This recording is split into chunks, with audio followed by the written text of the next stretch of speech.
네, 안녕하십니까. 신바람 국어교실의 신바람입니다. 자, 오늘 배울 교재는 꿈틀 중학국어 2학년 1학기. 자, 소설 배우고 있는데요. 이번 시간에 이어서 이번 시간은 기억 속의 들꽃을 배워보도록 하겠습니다. 자, 기억 속의 들꽃. 자, 명선이라는 아이가 우리 집에 오게 된 계기인 부분까지 배웠었는데요. 피라민이 떠나고 난 자리에 남겨진 명선이, 그리고 그 명선이를 만난 나. 그래서 나를 따라서 우리 집에 왔었죠. 그래서 어머니에게 배고프니까 밥 좀 달라고 그러면서 왔었습니다. 그런데 어머니께서는 냉정하게 물반둥이 같은 놈 이러면서 아침상 벌써 다 치웠으니까 빨리 가라 이렇게 이야기했죠. 그런 상황이에요. 그래서 자문단 보도록 하겠습니다. 우리 교재 106쪽입니다. 오늘도 열심히 공부해 주시길 바라면서 시작합니다. 자문단입니다. 먼저 별표 치시고요.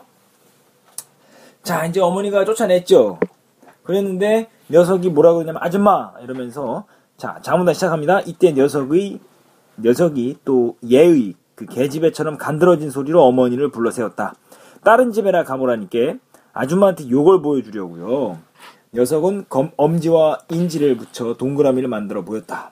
그 동그라미 위에 또 하나의 작은 동그라미가 노란 빛깔을 띠면서 날름 올라앉아 있었다. 자, 지금 요걸, 그리고 또 하나의 작은 동그라미라 그랬죠? 이것은 금반지를 상징한다는 것을 잘 기억해 둬야 되겠습니다.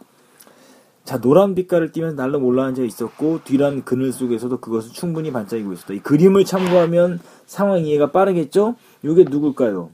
요거 명선이겠죠. 요건 서술자인 나고 이건 나의 어머니가 되겠죠. 자, 그걸 보더니 어머니 눈이 불이 환하게 켜졌다. 왜? 금반지에 뭐한 거에 관심을 보이기 시작하는 거예요, 어머니가. 아니, 너 그거 금가락지 아니냐 이러면서, 이 금가락지가 이 소설에서 사건 전개의 중심 소재거든요. 그래서 금반지를 통해서 사건이 어떻게 일어나고 전개되어 가는가를 우리가 주의 있게 살펴볼 필요가 있습니다. 자, 말이 채 끝나기도 전에 금반지는 어느새 어머니의 손에 건너가 있었다. 어머니가 아주 그냥 빠르게, 마치 어떻게 해요? 솔개가 병아리를 채듯이, 솔개는 어머니가 되겠고 병아리는 금반지가 될 것입니다. 솔개가 병아리를 채듯이 서울 아이의 손에서 금반지를 낚아채어 어머니는 한참을 칩 떠보고 내리 떠보는가 하면 혓바닥으로 침을 묻혀 무명저고리 앞섭에 싹싹 문질러 보다가 나중에는 이빨로 깨물어 보기까지 했다. 왜? 이 금반지가 진짜인가 아닌가를 확인해 보기 위한 어머니의 행동이죠. 마침내 어머니 얼굴에 만족스러운 미소가 떠올랐다. 왜요?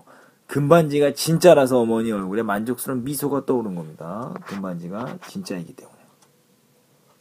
그러면서 뭐라고 이야기하냐면 엄마가, 아가 너 이런 거 어디서 났냐 이렇게 이야기하죠. 호칭이 변화했어요. 왜 그러냐? 금반지 때문에 그렇다. 자, 이거 한번 살펴보죠.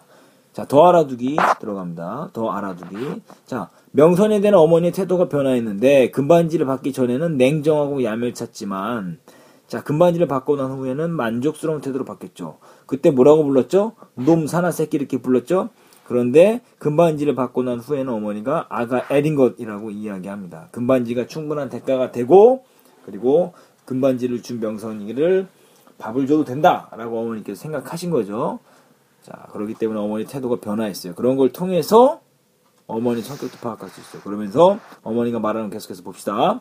차문단 이어서 진행합니다. 두 번째 줄입니다. 옥고름의 실밥을 뜯어 그 속에 얼른 금반지를 넣고 웅숭 깊은 저 밑바닥까지 확실히 닿도록 두어 번 흔들고 나서 어머니는 서울아이한테 물었다. 놀랍게도 어머니의 목소리는 서울아이의 그것보다 훨씬 더 간드러지게 들렸다. 자, 어머니의 성격을 보니까 어머니는 자신에게 이득이 되면 뭐합니까? 받아들이고, 그렇지 않으면 버리죠. 아주 감탄고토, 그죠? 나한테 필요할 때만 이용하는 거죠. 계산적이고 교활한 성격을 갖고 있다는 거 알아야 합니다. 그랬더니 명선이가 뭐라고 대답했냐? 땅바닥에서 주웠어요. 숙부네가 떠난 다음에 그 자리에 가봤더니 글쎄 요게 떨어져 있잖아요. 녀석이 이제는 아주 의기양양한 태도로 당당하게 대답했다. 자, 어른들이 금반지를 좋아한다는 사실을 명선이는 알고 있는 거죠. 의기양양하다는 한자성어, 뜻한 바를 이뤄 만족한 마음이 얼굴에 나타난다. 그 말을 어머니는 별로 귀담아 듣는 기색이 아니었다. 어머니는 연방 벙글벙글 웃어가며 녀석의 잔등을 요란스레 토닥거리고 쓰다듬어 주는 것이었다. 태도가 변화했습니다. 확실히 변화했죠? 아가 요단번에 또 요런 거 생기거들랑 다른 누구 말고 꼭 이 아줌니한테 가져와야 된다. 알았냐? 네, 꼭 그렇게 하겠어요. 다음에 다시 금반지를 줍기로 무슨 예정이라도 되어 있는 듯이 녀석의 입에서는 대답이 무척 시원스럽게 나왔다. 이 부분을 통해서 알 수 있는 건 이건 뭐죠? 이건 복선이에요. 명선이가 금반지를 더 갖고 있다라는 것을 암시하는 겁니다. 자, 어서 방 안으로 들어가자. 애린 것이 호칭 변화했죠? 천리 타간서 부모 잃고 얼마나 배고프고 속이 작았냐? 여기서 애린 것은 어린 것 이런 뜻이죠. 너같이 어린아이가 천리타간 고향이 아닌 곳에 와서 머나먼 곳에 와서 부모 잃고 혼자서 얼마나 힘드냐 이렇게 뭐 하는 거죠? 어머니가 위로 아닌 위로를 하는 것입니다. 다음 페이지 넘어가도록 하겠습니다.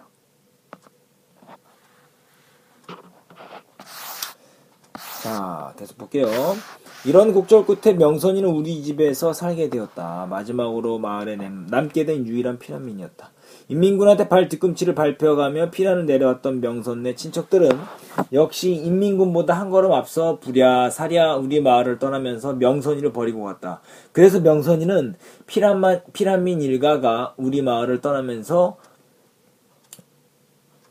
명선이를 버리고 갔고, 그래서 명선이는 피난민 일가가 묵다 떠난 자리에서 동네 사람들에게 하나의 골치 아픈 뒤퉁거리로 발견되었다. 뒤퉁거리. 이거의 원관념 누구죠? 명선입니다. 명선이.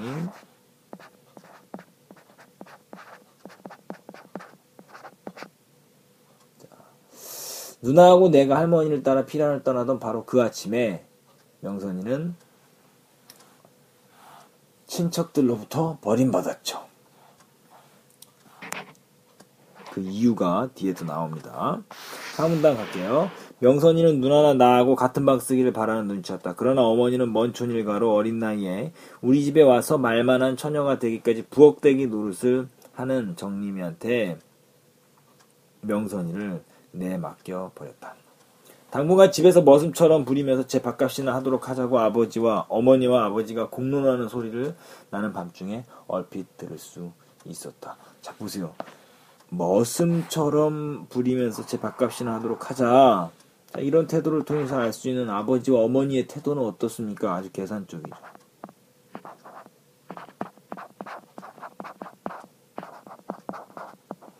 그리고 이해 타산적이다. 똑같은 말이에요.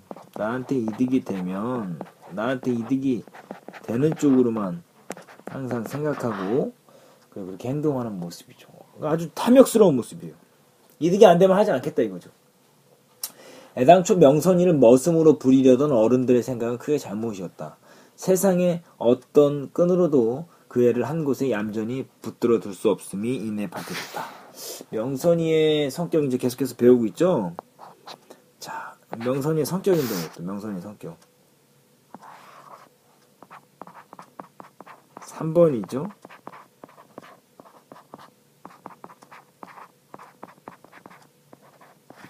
굉장히 활발하다는 것 잘 알 수 있습니다. 자, 새우물로 쓸 꼴이라도 배워오라고 낫과 망태기를 쥐어주면 그걸 그 애는 아무데나 내버리고 누나와 내들이 길을 쓰고 쫓아오곤 했다. 한 번도 해보지 않은 일이라서 죽어도 못하겠다는 것이었다. 자, 보세요. 죽어도 못하겠다. 그러니까 명선이가 어떻다는 걸 알 수 있죠? 서울 맛이 쓴다 그랬죠? 도시에서 어떻게 자랐다? 곱게 자랐다.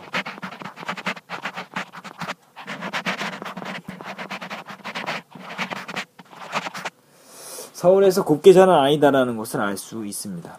그 애가 자신있게 할 수 있는 일이란 그저 먹고 노는 것 뿐이었다. 어머니 아버지가 생각했던 것과 굉장히 다르게 행동하죠. 명선이요. 흔히 닭들이 그러듯이 혹은 개들이 그러듯이 동네 아이들의 텃세가 갈수록 우심해져서 아무도 명선이를 패거리에 넣어주려 하지 않았다. 어느 날 명선이 유독 가탈스럽게 구는 어떤 아이하고 대판거리로 싸움을 했다. 싸움을 하는데 역시 생긴 모양에 어울리게 상대방의 얼굴을 손톱으로 핥히고 머리끄덩이를 잡는 바람에 우리 또래 사이에서 크나큰 웃음거리가 되었다. 보세요. 싸울 때 손톱을 핥히고 머리끄덩이를 잡는다 그랬죠. 명선이 이게 어떤 특이한 모습이에요. 명선이 특이한 모습입니다.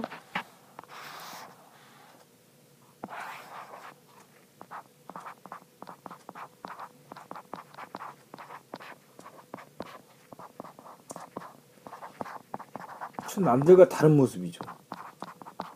보통 소년의 모습이 아닌 거죠. 명선의 특이한 모습 1번인데요. 남자처럼 여자처럼 싸운다라는 거죠. 특이한 싸움의 모습이요.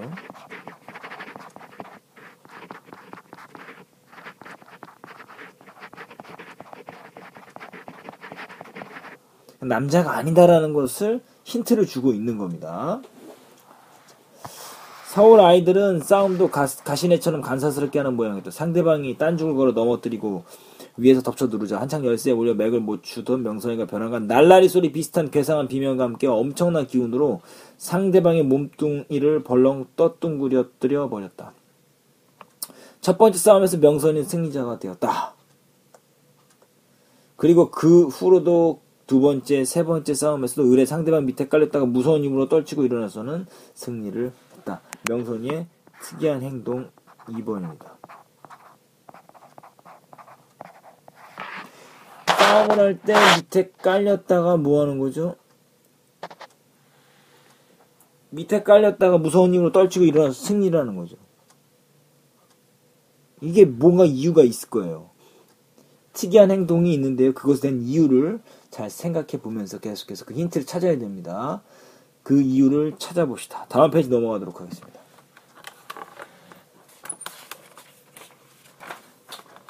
명선이의 특이한 행동 1번은 싸움을 할 때 여자아이처럼 싸움을 한다. 이것은 뭐다?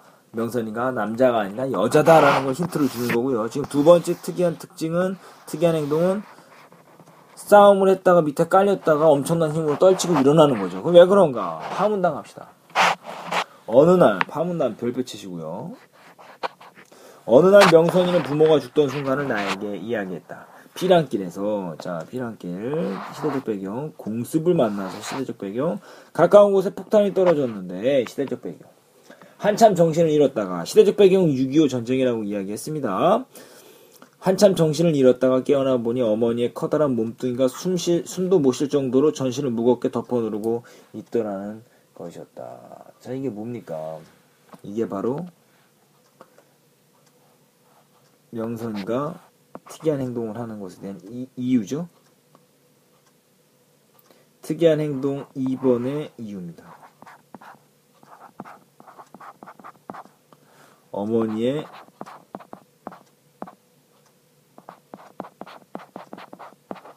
시신에 깔린 기억 때문에 그런 거예요.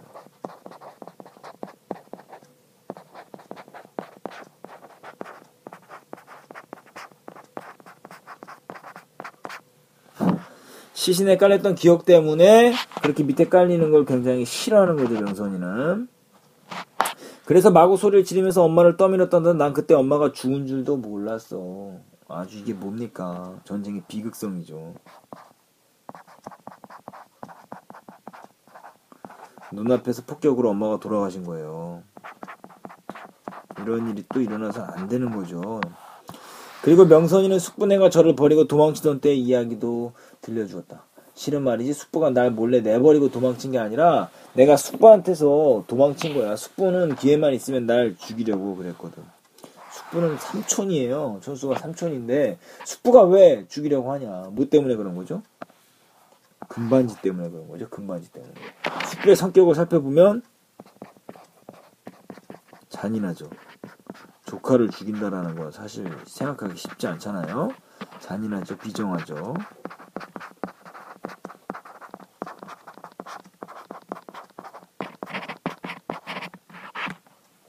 숙부가 널 죽이려 한 이유가 뭐냐는 내 질문에 그 애는 무심코 대답하려다가 말고 갑자기 입을 꾹 다물더니만 언제까지고 나를 경계하는 눈으로 잔뜩 노려보고 있었다. 왜? 명선이의 특이한 행동 3번입니다. 명선이의 특이한 행동 3번. 삼촌이 왜 널 죽이려고 했느냐는 질문에 째려본다. 왜 그러죠? 금반지가 있는 곳을 들킬까봐 그런 거죠.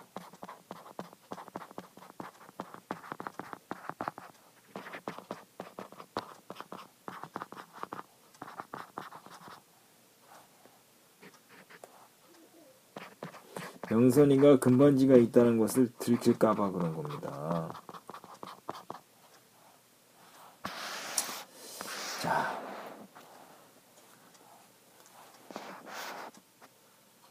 금반지가 있는 곳, 그게 아니지. 금반지가 있는 곳보다 더 정확히 이야기하자면 금반지가 있다는 사실을 들킬까봐 여러분 잘 기억해 두세요.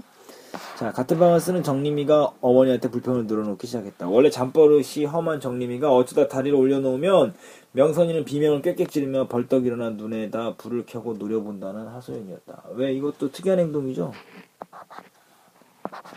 특이한 행동 4번인데 이렇게 하는 행동도 어머니의 시신에 깔렸던 기억 때문에 이런 특이한 행동을 하는 거죠. 그런 기억이 머릿속에 박힌 거예요. 그리고 이것이 정신적으로 상처를 입은 거죠.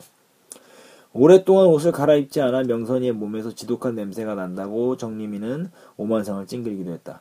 갈아입을 여벌의 옷이 없는 줄 번연히 알면서도 정림이가 그처럼 사사건건 트집을 잡는 까닭은 나이 때문에 내외를 시작한 탓이라고 어머니가 말했다.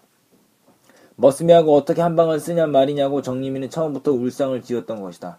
가슴이 얼른 알아보게 봉그 솟고 엉덩이가 제법 펑 퍼지면서 정림은 이제 처녀티가 완연해져 있었다.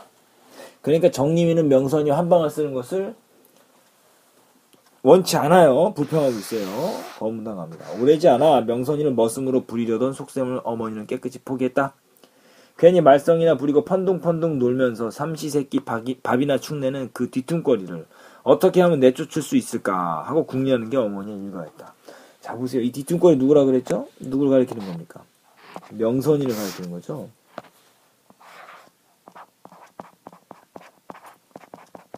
이제 어머니는 이 어떻게 하면 내쫓을까 궁리하는 게 어머니의 일과였다 그랬어요. 이게 어머니의 어떤 성격? 탐욕적인 성격이죠. 아주 이해타산적이고 탐욕적인 성격이에요.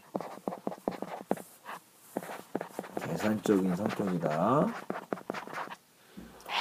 아버지 앞에서 어머니는 그동안 먹여주고 재워준 값과 금반지 한 개의 값어치를 면밀히 따지기 시작했다. 아주 계산적이죠 이거. 면밀히 따지기 시작했다. 이해타산적.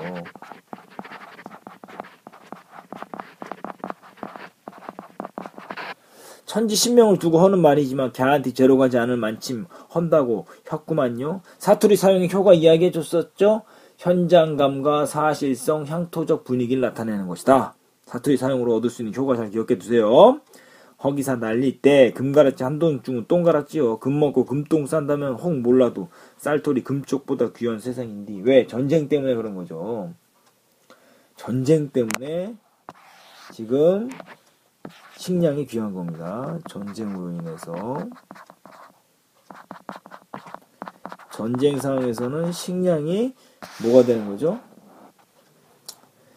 식량이 아주 귀해지는 겁니다. 전쟁 상황 속에서는 식량이요 아주 귀해져요. 그래서 식량이 제일 중요하게 생각합니다. 먹어야 사니까 그렇죠. 전략상품이라 그러죠. 식량을 전략상품이라 그래요. 전쟁 상황 동안에는. 그러니 저 작것을 어쩌죠? 자 보세요. 또 말이 또 바뀌었어요. 저 작것. 명선이죠. 아주 부정적으로 뒤뚱거리로 보는 거죠. 명선이에 대한 태도가 다시 바뀐 거예요. 엄마가. 아가 애린 것에서 작것으로 바뀌었습니다. 밥을 굶겨봐. 지가 배고프고 허기지면 더 있어야 돼. 집 안으로 나가겠지. 이게 어떤 모습이에요? 비정한 모습이죠. 굶겨라 이거죠. 아, 참 비정한 모습입니다. 어른들의 모습.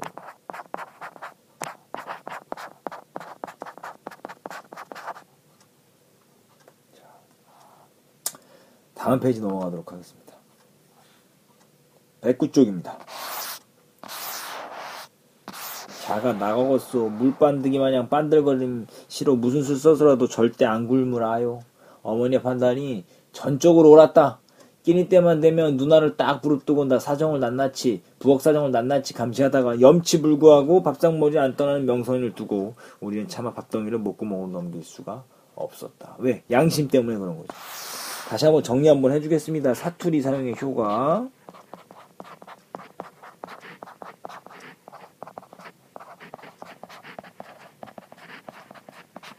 사투리를 사용하면서 얻을 수 있는 효과는 현장감을 줍니다. 거기에 직접 가 있는 것처럼. 그리고 시골적 분위기, 즉 향토적 분위기를 느끼게 해줘요.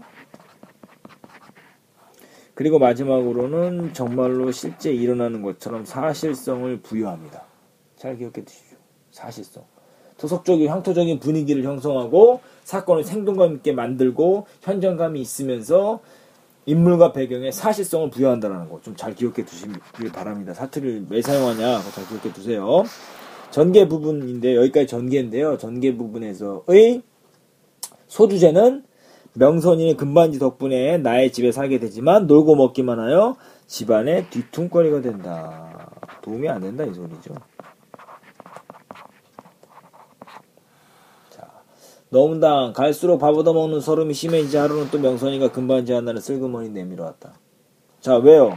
왜 금반지를 하나 슬그머니 내밀어 왔습니까? 편안하게 밥을 얻어먹기 위해서. 편하게.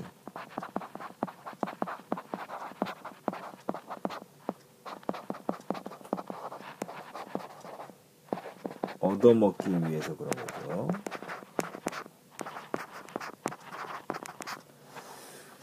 먼저 것보다 약간 굵어 보였다. 찬찬히 살피고 나더니 어머니는 한돈하고도 반짜리라고 조심스럽게 감정을 내렸다. 길에서 주웠다니까요. 어머니의 다그침이 명선이 천연덕스럽게 대꾸했다. 왜 천연덕스럽게 대꾸했을까요? 금반지를 뭐 할까봐? 다 뺏길까봐 그래요. 남은 금반지를 빼앗길까봐 그런 거죠.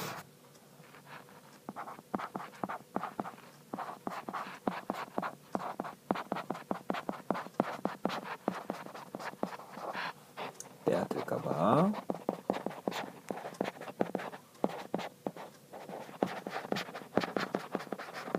그럼 명선이에게 지금 이 금반지라는 소재는 어떤 소재입니까? 명선이에게 생존 수단이에요. 금반지는 없어서는 안 되는 생존 수단입니다. 명선이에게 금반지는 생존 수단이다. 정말 중요하니까 잘 기억해 두시기 바랍니다. 거참 요상도하다. 다른 사람은 눈을 까뒤집어도 안 배는 노다지가 어째 네 눈에만 유독 들어온다냐. 어머니는 명선이가 짓거리는 말을 하나도 믿으려 하지 않았다. 명선이가 처음 금반지를 주워왔을 때처럼 흥분하거나 즐거워하는 기색도 아니었다. 명선이의 얼굴을 유심히 들여다보는 어머니의 눈에는 크고 작은 의심들이 호박처럼 올망졸망 매달려 있었다.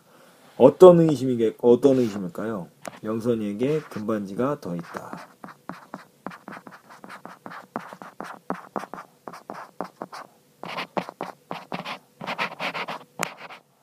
바로 금반지가 더 있음, 이 의심을 뭐 하는 거죠? 하는 겁니다. 더군다나 그날 밤에 아버지는 명선이를 안방으로 불러 아랫목에 앉혀놓고 밤늦도록 타일러도 보고 으름장도 놓아보았다. 더군다나 별표치세요. 하지만 명선이의 대답은 한결같았다. 거짓말이 아니라고요. 참말이라고요. 길에서 놀다가 너희 놈 바른대로 되지 못할까? 지금 여기서 지금 아버지하고 명선이하고 무슨 갈등입니까? 외적 갈등이죠. 외적 갈등이 두드러지는 문단입니다. 아버지와 명선이의 외적 갈등이 두드러지는 문단입니다. 아버지의 호통소리에 명선이는 비주비주 울기 시작했다. 우는 명선이는 아버지는 또 부드러운 말로 달래기 시작했다. 말은 아니었어도 너를 친자식 진배 없이 생각해왔다. 너 같은 어린 것이 그런 물건 갖고 있으면 덜 좋은 법이다. 이 아저씨가 잘 나타났다가 후제 크면 줄 테니까 어디다 숨겼는지 바른 대로 대거라. 자, 보세요. 이거 정말 친자식처럼 친자식과 다름없이 생각해왔어요? 친자식을 굶깁니까? 그러지 않죠? 이건 아버지의 어떤 모습이죠? 위선적인 모습. 거짓선이죠.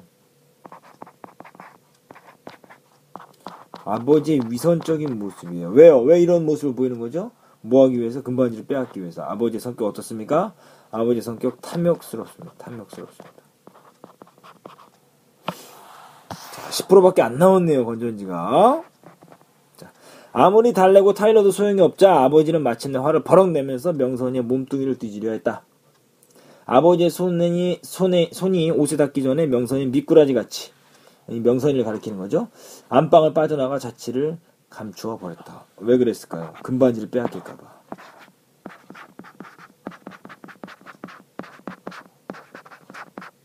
명선이는 비밀이 많은 아이죠. 또 무슨 이유가 하나 더 있습니다. 여성, 소녀임이 밝혀질까봐.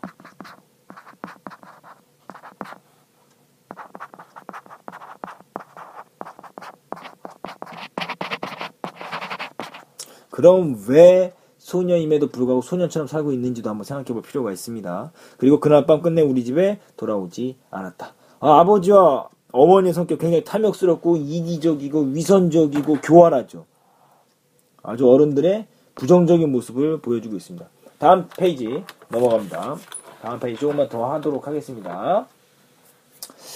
자, 러문단 봅시다. 틀림없다. 몇 개나 되는지 몰라도 더 있을 게다. 어디다 감췄는지 네가 살살 알아봐라. 혼자서 어딜 가거든 눈치 안 채게 따라가 봐라. 입맛을 쩝쩝 다시던 아버지는 나에게 이렇게 분부했다. 왜 쩝쩝 다시는 거죠? 어떤 심정? 아버지는 아쉬움이죠. 왜요? 금반지를 빼앗지 못한 것에 대한 아쉬움이죠. 옷 속에 누볐는지도 모른다. 어머니가 옆에서 거들었다. 어머니도 만만치 않아요. 어머니 역시 아버지 못지않게 아쉬운 표정이었다. 아버지의 이마에서는 땀방울이 찌걱찌걱 배어나오고 있었다. 기억. 아버지는 벌겋게 충혈된 눈을 등잔 불빛에 번들번들 빛내면서 숨을 씩씩거렸다. 꼭 무슨 일을 저지르고야 말 것만 같은 모습이었다. 이거 아버지의 외양 묘사죠. 아버지의 이런 겉모습을 묘사하면서 아버지의 성격을 이야기하는 거죠. 아버지의 어떤 성격? 탐욕스러운 성격을 간접적으로 제시하는 겁니다. 아버지의 탐욕스러운 성격을 간접적으로 제시한다. 외양 묘사를 통해서 이렇게 진행이 되고요. 머문다부터 다음 시간에 이어서 하는 이 부분에 생략된 부분이 있습니다. 중략된 부분이 있는데요. 그것까지 이야기해주고 수업을 마치도록 하겠습니다. 그 중간 이제 요 중략된 부분은요. 명선이가 금반지를 가지고 있다라는 소문이 정림이를 통해서 마을에 쫙 퍼져요. 그래서 마을의 다른 어른들이 명선이를 잡아다가 옷을 다 벗기고 금반지를 뺏으려고 하는데 명선이가 살려주세요 하고 막 당산나무에서 나무 위에서 막 소리를 질렀어요. 그래서 명선이를 찾으러 맨날 며칠 돌아다녔는데 명선이를 찾으러 돌아다녔는데 저녁 무렵에 명선이가 이렇게 소리를 질러서 찾게 됩니다. 가보니까 숲속 나무 위에서 어떤 사람들은 도망가고 빨개 벗은 채로 명선이가 있었어요. 그래서 아버지가 올라가서 명선이를 데리고 내려왔는데 알고 보니까 여자인 것이 밝혀집니다. 그리고 목에 개패, 이름표, 그러니까 지금으로 말하는 주민등록증 같은 게 달려 있는 것이 무엇이냐 이렇게 이야기하면서 지금 머문단으로 이어지는 거죠. 그러니까 생략된 부분에서는 명선이가 여자고 그리고 동네에 명선이에 대한 소문이 쫙 퍼지게 되는 것이 중략 부분에 생략되어 있는 내용입니다. 자, 지금 오늘 배운 부분들을 정리해보면요. 명선이가 금반지를 어머니에게 주고 우리 집에서 살기 시작했는데 어머니하고 아버지는 여전히 계산적이고 이해차산적인 태도로 명선이를 대했고 명선이를 쫓아낼 궁리를 하고 있던 중에 명선이가 금반지를 하나 더 갖고 오니까 명선이가 금반지가 더 갖고 있을 것이다라는 기대감을 갖고 아버지하고 어머니는 그 금반지를 뺏기 위해서 혈안이 되어 있습니다. 그 부분까지 보고요. 그 아버지가 강제로 뺏으려고 할 때 명선이가 도망쳐서 돌아오지 않는 것까지 배웠습니다. 자, 오늘 배운 부분 복습하시고요. 자, 110쪽에 있는 출제 예상 문제 35번까지 꼭, 31번이네요. 34번까지, 미안합니다. 34번까지 꼭 풀어오시길 바랍니다. 자, 오늘 공부하느라 고생 많았고요. 다음 시간에도 열심히 공부해 주시길 바랍니다. 감사합니다. 소년이여, 야망을 가져라.